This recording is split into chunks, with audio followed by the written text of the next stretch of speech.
नमस्कार दोस्तों, मैं आपका दोस्त घनश्याम कुमावत आज आपके साथ हूं फाइनेंस ज्ञान के इस नए वीडियो में। जी हाँ दोस्तों, थंबनेल में आपने ठीक पढ़ा, लोन सस्ता कैसे प्राप्त करें।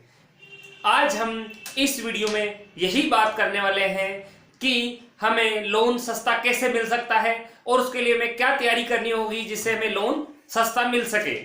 सस्ता लोन प्राप्त करने के लिए ठीक हमें उसी प्रकार की तैयारी करनी पड़ेगी जिस प्रकार से एक एथलीट होता है जो 15 साल तैयारी करता है सिर्फ 15 सेकंड की जीत के लिए। ठीक उसी प्रकार हमें सस्ता लोन लेने के लिए कंटिन्यू तैयारी करनी पड़ेगी, जिससे हमें क्या क्या चाहिए वो सारा प्रोसेस हम आज बताने वाले हैं आपको, कि जिससे आप सस्ता लोन कम ब्याज दर में लोन प्राप्त कर सकें। लोन कोई सा भी हो सकता है, पर्सनल लोन, होम लोन, आपका business loan, mortgage loan, vehicle loan, कोई सा भी लोन हो, सभी लोनों को लेने के लिए सस्ता कैसे प्राप्त कर सकते हैं इस बारे में आज हम आपको इस वीडियो में बताएंगे।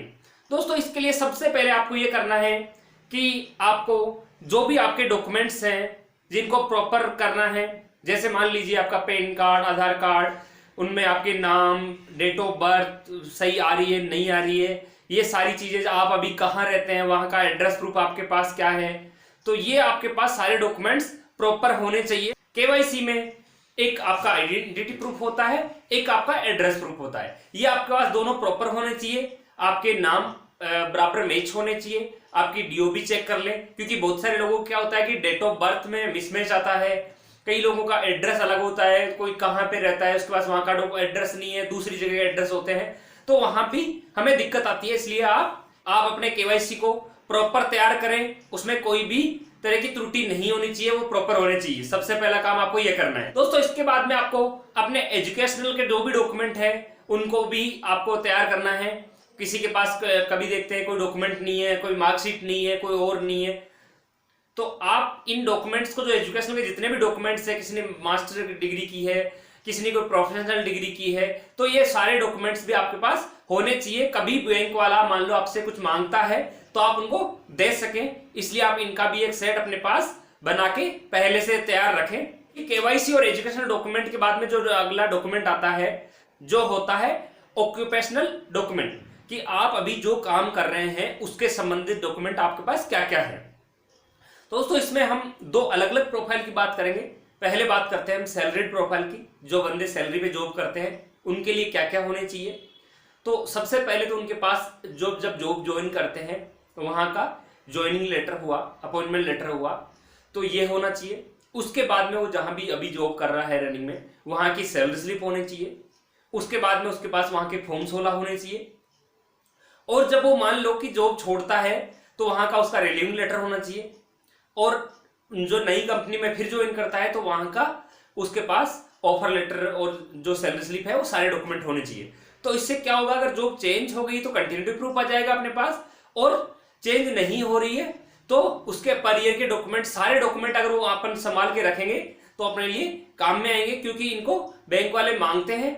आप इनको कैसे भी रख सकते हैं, चाहे आप हार्ड कॉपी रखें, चाहे अपनी मेल पे रखें, कैसे भी सेव रखें, या अपने फोन में रखें, ड्राइव में रखें, कहीं भी रखें, लेकिन आप इनको रखें जरूर। सारे डॉक्यूमेंट आपके पास आज तक आपने कहां कहां पे काम किया है वो सब कुछ होना चाहिए, क्योंकि आदमी का करियर कहां से लेके कहां तक आया है, अगर उसके पास वही डॉक्यूमेंट नहीं मिलते हैं तो बैंक वाले उसको कहीं ना कहीं लापरवाह समझते हैं। तो आप इस चीज का ध्यान रखें कि आपके पास डॉक्यूमेंट होना चाहिए।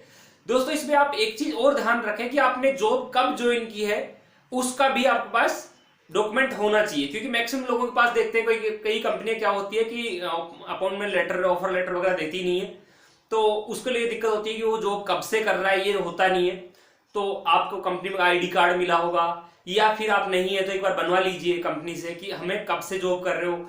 आप कई बार बीच बीच में एक्सपीरियंस सर्टिफिकेट भी कंपनी से बनवा सकते हैं, क्योंकि काम जब कोई व्यक्ति कंपनी में काम करता है जब तक तो उसको कंपनी बना के दे देती है, लेकिन कई बार क्या होता है कंपनी छोड़ने के बाद उसको डॉक्यूमेंट्स नहीं मिल पाते हैं पुरानी कंपनी से। इसलिए आप इन चीजों का ध्यान रखें, अपने पास सारे डॉक्यूमेंट जो जो चाहिए वो आप उसी टाइम पे अपने पास रखें। अपने बैंक स्टेटमेंट है, कई बार बंदों की पुरानी सैलरी आती है, वो जो पुरानी कंपनी फिर वो नई कंपनी में चला जाता है तो वहां पे नई दूसरे अकाउंट में सैलरी आने लग जाती है, तो उसका पुरानी कंपनी का बैंक स्टेटमेंट जहाँ पे जो सैलरी आती थी वो निकाल के रख ले। नई का आ रहा है तो नई का अपडेट कर रनिंग में मिल ही जाएगा उसके पास। तो ये चीजों का एक सैलरीड प्रोफाइल को ध्यान रखना है। अब दोस्तों बात करते हैं बिजनेस क्लास प्रोफाइल की। बिजनेस क्लास प्रोफाइल में दोस्तों लोन में सब 2-3 चीजें आती है जो कि बहुत से लोगों के पास नहीं मिलती है। एक तो लोगों के पास जब बिजनेस स्टार्ट करते हैं, क्योंकि नॉर्मल अपने इंडिया में क्या होता है कि रजिस्ट्रेशन के साथ बिजनेस स्टार्ट करना बहुत ही कम लोग करते हैं। मैक्सिमम लोग ऐसे ही बिजनेस स्टार्ट कर देते हैं विदाउट डॉक्यूमेंट्स ही। लेकिन दोस्तों इसमें अपने को ये ध्यान रखना है कि आपने बिना डॉक्यूमेंट रजिस्ट्रेशन किया बिजनेस कर लिया स्टार्ट, कोई दिक्कत नहीं है, लेकिन उसमें जो जो डॉक्यूमेंट्स अपने पास अवेलेबल हों उनको आप बनाते जाए। जैसे आपके पास हर साल आप इनकम टैक्स की रिटर्न फाइल करते हैं, वो आपके पास प्रॉपर होनी चाहिए। और आप नहीं करते हैं तो आपको करनी भी चाहिए कि आपने बिजनेस कर रहे हैं तो कितना प्रॉफिट है, कितना लॉस आ रहा है, पर ईयर आप इनकम टैक्स की रिटर्न फाइल करें। दूसरी बात, आपके पास रजिस्ट्रेशन आप अगर नहीं भी कराना चाह रहे हैं तो आपका जहां पे अभी बिजनेस करते हैं आप, तो वहां का आपके पास रेंट एग्रीमेंट हो, वहां के लोकल व्यापार मंडल के हैं और कई तरह के रजिस्ट्रेशन चलते हैं, वो आपके पास होने चाहिए कि आपके यहाँ पे शॉप है या ऑफिस है, जो भी है, कितने टाइम से है, कहाँ पे है। तो ये सबसे बड़ा इशू यही आता है कि उनके पास कोई भी डॉक्यूमेंट कंटिन्यूड प्रूफ का नहीं मिलता है कि वो कब से काम कर रहे हैं। ओरली बोलते हुए जरूर है कि इतना टाइम हो गया, लेकिन बैंक उसको नहीं मान पाता है क्योंकि डॉक्यूमेंट्स होते नहीं है पार्टी के पास। तो आपको ये ध्यान रखना है कि अपन उसका जो भी डॉक्यूमेंट्स अपने पास हो वो हो। इनकम टैक्स की रिटर्न अपन फाइल करें, अपने पास कोशिश ये करें कि करंट अकाउंट खुलवा लें, ये और सारे जो बिल है, माल आने के जाने के, सेल्स आप कर रहे हो, आपका कस्टमर बेस आपके पास होना चाहिए। ये मैंडेटरी है दोस्तों। लोन में सबसे मैंडेटरी ये चीज है कि आपके पास जो कस्टमर आपके होते हैं उनका आपके पास डेटाबेस जरूर होना चाहिए। आपका कौन सा कस्टमर, आप कितना माल दे रहे हैं, नगद में दे रहे हैं, उधारी में दे रहे हैं, उधारी कब आ रही है, सब चीजें हैं। आज तक आपके पास कितने क्लाइंट्स है, क्योंकि दोस्तों ये लोन के साथ आपके बिजनेस को बढ़ाने में भी काम करेगा। अगर डेटाबेस होगा तो आप क्या करेंगे, उन कस्टमर को दोबारा से रिटेन कर सकते हैं, उनको अप्रोच कर सकते हैं सेल्स बढ़ाने के लिए। उनके साथ कोई दिक्कत आ रही है उसको आप रिजोल्व करके फिर काम को बढ़ा सकते हैं। उनकी कोई शिकायतें हैं उनको दूर कर सकते हैं, तो ये आपको आगे बढ़ने में भी काम आएगी। तो आप इन चीजों को ध्यान रखें कि डेटाबेस बना के चलें, कौन कस्टमर कितना माल आपसे लिया है, कब लिया, कब कब खरीद रहा है। ऐसी चीजें आप अगर कोई टेक्नोलॉजी ले सकते हैं तो ठीक है, नहीं तो नहीं ले सकते हैं तो भी आप ऑफलाइन में इनको जरूर रखें, तो आपके ये बहुत काम आएगी। और लोन में के ब्याज दर को कम करने के लिए भी ये चीज बहुत फायदेमंद रहने वाली है, इसलिए आप इसका जरूर ध्यान रखें दोस्तों। इसके बाद में आता है अभी जो आपके जो लोन चल रहे हैं उनके, और जो लोन आपने बंद करवा दिए वो भी डॉक्यूमेंट आपके पास होने चाहिए। जैसे मान लीजिए आपका अभी लोन बंद हो गया 2 महीने पहले, तो उसकी आपके पास एनओसी होनी चाहिए और उस लोन का स्टेटमेंट भी आपके पास होना चाहिए कि वो लोन आपने किस तरीके से रिपे किया है, किस्तें बराबर आपकी गई है, या कोई बाई चांस कोई किस्त बाउंस तो नहीं हुई आपकी, बाउंस हुई है तो कब हुई, कब आपने जमा कराया। इसलिए आपके पास वो सारे डॉक्यूमेंट होने चाहिए जो उस लोन से संबंधित हो, क्योंकि क्या होता है कि बैंक से एनओसी आने के बाद में बैंक भी आपको स्टेटमेंट देता नहीं है और कई बार आपको दिक्कत आती है। तो इसलिए आप उसको जब एनओसी लेने जाए उसी टाइम पे अपने उस लोन का स्टेटमेंट निकाल के रखें और अपने पास उसको सेव रखें दोस्तों। इसके अलावा जो रनिंग लोन है उनके आपके पास सैंक्शन लेटर होने चाहिए और आपका जो स्टेटमेंट जा रहा है, ईएमआई जा रही है, उनका भी सारा रिकॉर्ड आपके पास होना चाहिए।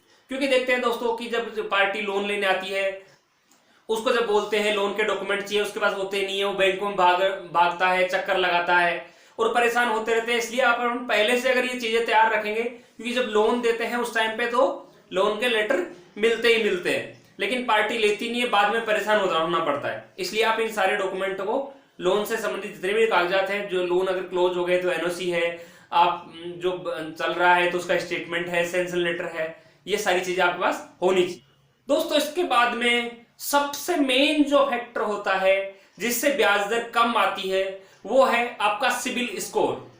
क्योंकि अब सारे बैंकों ने एक नया चेंज लेके आ गए हैं कि अकॉर्डिंग टू सिबिल लोन दे रहे हैं, कि आपका सिबिल का स्कोर क्या है उसी के अकॉर्डिंग सारे बैंकों ने, लगभग बैंकों ने उसी के अकॉर्डिंग लोन देना स्टार्ट कर दिया है। तो दोस्तों मैक्सिमम जो हाईएस्ट सिबिल स्कोर होता है वो होता है 900 का। आपका सिबिल स्कोर कितना आ रहा है ये सब कुछ इस पे डिपेंड करेगा कि आपको क्या ब्याज दर मिलने वाली है।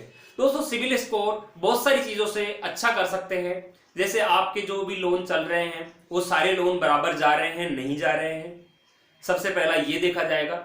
सारे लोन अगर जो भी किस्त जा रही है वो सारी अगर बराबर जा रही है तो आपका सिविल स्कोर इंप्रूव होगा। दोस्तों इसके बाद में आपके जो चेक देते हो आप, वो आपके खाते से क्लियर हो रहे हैं या नहीं हो रहे हैं, वो भी सिविल में डिपेंड करता है। सिविल स्कोर जो सबसे ज्यादा खराब होता है मैक्सिमम लोगों का, जो वो देखा गया क्रेडिट कार्ड की वजह से।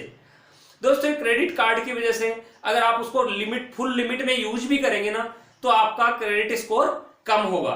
तो आप या तो क्रेडिट कार्ड को बराबर जमा करें, ऑन टाइम पे जमा करें, कम लिमिट में यूज करें, या कोशिश ये करें अगर आप कर सकते हैं तो क्रेडिट कार्ड को बंद कर दें।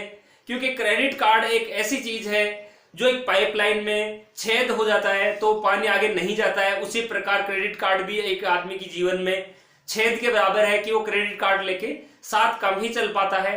क्योंकि मैक्सिमम क्रेडिट कार्ड जो रखता है उनके साथ ये दिक्कत आती है कि उसका सिविल खराब हो रहा है, लिमिट ज्यादा यूज कर ली, कई बार पैसा जमा नहीं हो पा रहा है।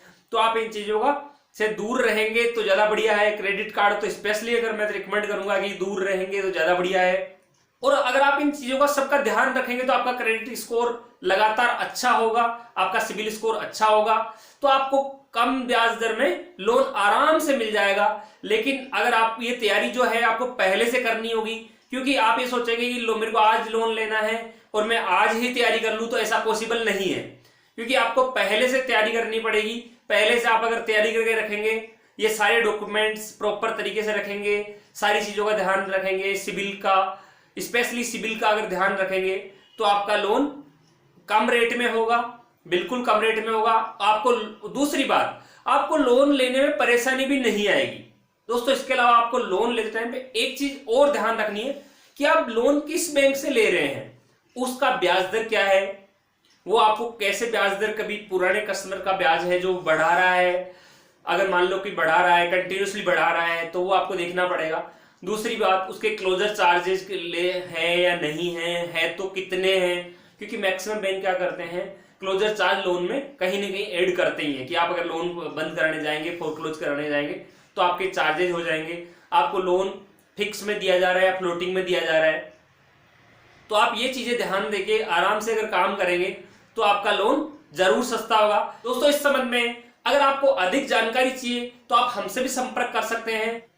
हमारे बोर्डलाइन नंबर आपको ये नीचे दिखाई दे रहे हैं और नीचे डिस्क्रिप्शन में भी हमारे बोर्डलाइन नंबर डले हुए हैं, आप हमसे भी संपर्क कर सकते हैं। अगर आपको कोई लोन लेना है तो भी संपर्क कर सकते हैं।